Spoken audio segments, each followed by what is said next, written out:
waxtaan yaakaar naa dinañ trouver solution. buñ naxante daal lépp nañ ko teg ci dëgg rek.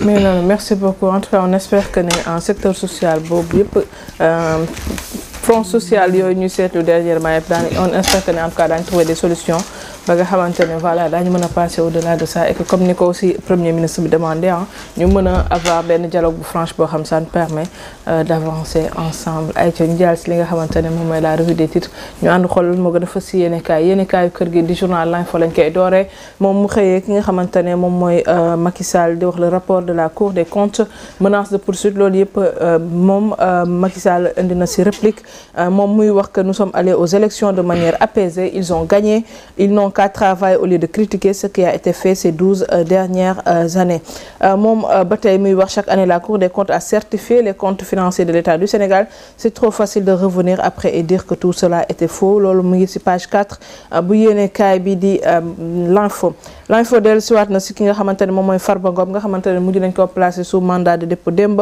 yéenekaay bi di wax 31 milliards et de lourdes charges contre le responsable de l'APR. Après l'info. Les Échos. Les Échos Macky sort de sa réserve et lâche loolu yéenekaay bi di Les Échos xëyee tey moom muy dellusiwaat si kàddu yi nga xamante moom muy dellusiwaat si rapport Cour des comptes ak yenn menaces yi di wax que ne ils n'ont qu'à travailler au lieu de critiquer ces 12 ans j'aurais pu être candidat à un 3e mandat mais 3 points de suspension lam ca teg mën ngeen kaa fekk ci yéenekaay bi di Les Échos dellusiwaat na si Sonko qui évoque les sacrifices et demande du temps aux syndicalistes mi ngi si page 7 bu yéenekaay bi di Les Échos. Sud Quotidien rencontre tripartite gouvernement syndicat patronal la xëy di wax enquête d'un pacte social enseignement supérieur éducation santé collectivités territoriales les syndicalistes listent leurs revendications Abbas Fall mi ministre du travail de l'emploi et des relations avec les institutions di wax que ne aboutir à un dialogue constructif loolu lañ bëgg Cheikh Diba ministre des finances et du budget di wax que nous sommes 99,6% de taux d'endettement. Nous sommes à 99,67%, voilà. Et stabilité du climat social, le PM Ousmane Sonko appelle à un sursaut patriotique. Loolu mooy li gën a fës ci Sud Quotidien. Après Sud Quotidien. Walf Quotidien Macky défie le duo Diomaye Sonko la Walf Quotidien xëyee tey moom muy wax que je n'ai peur de rien c'est la Cour des comptes qui a certifié les rapports tout cela est ridicule mooy la mu jàpp moom Macky Sall leneen loo xamante ne mi ngi ci yéenekaay bi di Walf Quotidien mi wax Farba Ngom placé sous mandat de dépôt hier ses deux frères et Tahirou Sarr dans l'antichambre. Après Walf Quotidien. Enquête yéenekaay le PM bouscule les codes moom la wax concernant li nga xam moom mooy dialogue social le Premier ministre a élargi la concertation bien au-delà des acteurs habituels syndicats et patronat. Aïcha après enquête.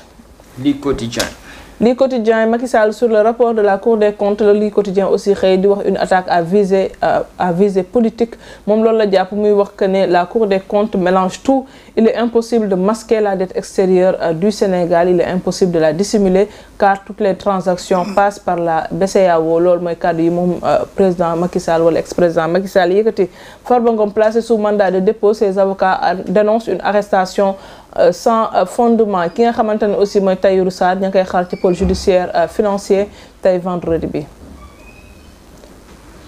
Libération dafa ñëw xëyee les secrets de la procédure concernant Farba Ngom qui a été placé sous mandat de dépôt hier ak Tahirou Sarr mi nga xamante ne tey war na janoo ak juge ba Libération dellusiwaat na en détail si procédure yooyu les Ousmane Sonko mi wax syndicaliste yi nous éviterons autant que possible la confrontation rien de durable ne peut se faire sous la pression et les urgences kàddu yooyu bokk na si di gën a fës ci Libération.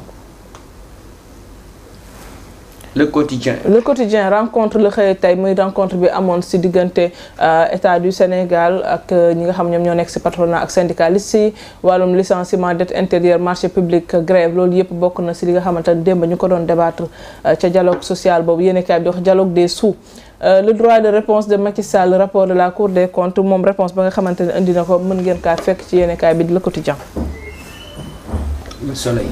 Le Soleil yéenekaay apaisement du climat social et moratoire sur les grèves la xëyee l'appel de Sonko au syndicat mon premier ministre bi den wax que faisons preuve de dépassement et des efforts sur nous-mêmes sinon nous allons vers la banqueroute. La rencontre tripartite d'hier sera suivie par des échanges sectoriels pour arriver à un pacte social.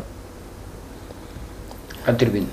Tribune yéen kay accusation du gouvernement contre l'ancien chef d'État la xëyee di wax Macky apporte une cinglante réplique au tandem Diomaye Sonko moom muy wax le procès sur la dette est un procédé politique.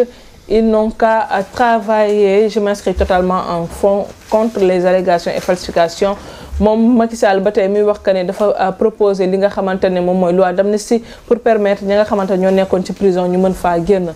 Assane Diouf assume mais nié avoir coupé et mis en ligne les passages qui lui sont opposés. waaw loolu mi ngi ci yéenekaay bi di Tribune moom aussi démb lañ ko convoqué woon. ayca Rewmi Quotidien xëyee rencontre gouvernement patronat syndicat di wax le parler cash de Sonko le PM lance un appel à un sursaut patriotique Macky Sall moom muy wax Sonko Diomaye rien ne m'empêche d'aller au Sénégal kàddu yu ngeen mën a fekk ci Rewmi Quotidien. nga ne ma léegi la source A moom tamit président Macky Sall la yéenekaay source A xëyee tamit di wax que ne Macky Sall di wax sur le rapport de la Cour des comptes qu'il a accusé de falsification de chiffres des finances publiques moom mu jàpp ne loolu yëpp daal daa ñàkk xorom daal. Farba Ngom envoyé en prison malgré sa décision de consigner plus qu'il n'en fallait yéenekaay dellusiwaat na ci coulisses de cette audition. Tribune Sport match en retard de la 15e journée Ligue 1 GFC freine Gorée et relance la course moom le Tribune Sport xëyee Sadio Mané qui écope d'une sanction de plus de 3 millions loolu aussi bokk na ci li gën a fës ci Tribune pour non-respect des obligations médiatiques Sadio. record daaw ko def de. record Sadio Mané un joueur que j'admire Assane Diao nekk attaquant de comme fële ca Italie moo koy wax di wax j'aime à penser jouer le mondial U20 leneen loo xamante ne mi ngi ci yéenekaay bi di record muy Guédiawaye FC qui fait tomber l'US Gorée mi ngi noonu loolu moo gën a fës ci yéenekaay tey. loolu moo gën a fës ci yéenekaay tey pour ce vendredi 28 février à 2025 benn tour de rap benn tour de. Mbaye jël. benn tour de kii xanaa loolu ñu bindal Sadio Mané rek. daaw ko faral di def de Sadio Mané moom nekkul koo xam ni ku ñàkk respect la. ak ci lu mënti xew. ak ñaa foofu bu ko laal. waaye bu laal foofu foofu ko yoon nekku ci yaa ngi dégg Sadio Mané moom nekk na koo xam ni du ko ñàkk respect. Sadio Mané da nga koy xool physiquement moralement nga xam ne kii ku joxe cër la waaye nag peut-être fa mu nekk xëy na te nit gis nga nit bu demee ba am lu mu def loo xam ni ci affaire manque de respect la jàppal ni njëkk ko daa fayu te boo xoolee Sadio Mané xam ni comme fu la fa non si. waaye yàggale dama koy défendre de man sénégalais fu mu jotee ma défendre. yow xam nga ko sax ndax dañoo jotee wala dara. waaw non maanaam xam nga ci wàllu presse ba la manqué de respect non waxuñu daa manqué de respect mais dafa manqué obligation médiatique. d'accord waaw. ak lu mu mënti Sadio Mané du tooñ. waaw d'accord. manqué obligation ak leneen ak leneen la ci am. Sadio Mané du tooñ ku mu jotee yaa ko tooñ. d'accord loolee ñu ko amaan nag yàlla baax na dellu si waat rek jàmm. merci beaucoup. comme donc damay xuus foofu rek xam nga des fois sport comme sanction bi ñu ko teg nii. ñaata la sax est-ce que du amende 3 millions. voilà des fois dafay am loo xam ne règlement moo la koy may nga di ko def.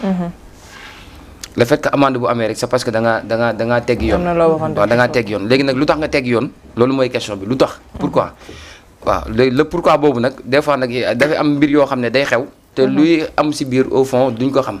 waaw xëy na nag lu tax tamit Sadio moom it maanaam gauche loolu parce que tamit am na y a quelque chose mais Sadio c'est pas quelqu'un boo xam ne dafay manquer respect nit ki wala mu doon mbir moo xam ne. surtout nag manquer lu jëm ci wàllum compte parce que je pense c'est plus un problème de contrat. que parce que xam tey boo signé des contrats parfois dafa am benn obligation surtout quand il y a des sponsors des partenaires sociaux. moo tax muy am l'aspect médiatique parce que loolu mooy permettre de pouvoir valoriser ñi nga xam ñoom ñooy ay sponsors wala ay partenaires. donc tey je pense que peut-être ce n'est pas une question de manque de respect mais plutôt manque obligation boo xam ne waroon nga comme tu dis xamuñu nag exactement lan moo indi. mais bu dee dafa bokk ci contrat bi bu dee dafa bokkam ci contrat bi dafa ko mooy waral amende bi. mais bu fekkoon ne depuis au début ci contrat bi bokk ci yoom. kooku amende du ko am. mais nag peut-être y a une cause moom lan moo tax moom mu situation bi demee noonu. merci beaucoup loolu moo nekkoon en tout cas li gënoon fa ci yéene kaay dañuy yaatal nag waxtaan bi ak suñu invité di Mouhamed El Bachir